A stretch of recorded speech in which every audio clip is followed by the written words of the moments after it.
యూట్యూబుల్లో, ఫేస్బుక్కుల్లో, ట్విట్టర్లలో కొంత మనకి ఫాలోయింగ్ రాగానే ఇక మనలో పెరిగిపోయేటటువంటి ఈగో. ఆ తర్వాతన ఇంకా ఇంకా పెంచేసుకోవాలన్నటువంటి తపన.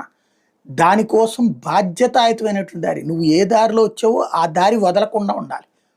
అలా కాకుండా ఎవరి మెప్పు కోసమో లేకపోతే ఏదో సాధించేసుకోవాలి అన్నటువంటి ఉద్దేశంతోనే, ఏదో సంపాదించుకోవాలనే ఉద్దేశంతోనో తప్పుడు మార్గంతో ప్రయాణించినప్పుడే ట్రబుల్ అవుతుంది.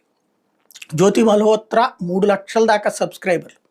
3,00,000 అంటే తక్కువేం కాదు, అలాగని మరీ ఎక్కువేం కాదు.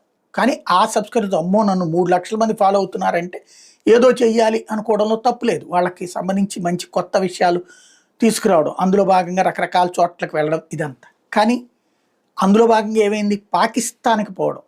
వీళ్ళు ఇట్లాంటి గులగాళ్ల యొక్క గులని పాకిస్తాన్ వాడుకుంది. ఆ పాకిస్తాన్ ఇట్లాంటి వాళ్ళకి అక్కడ తగినటువంటి భద్రత కల్పిస్తూ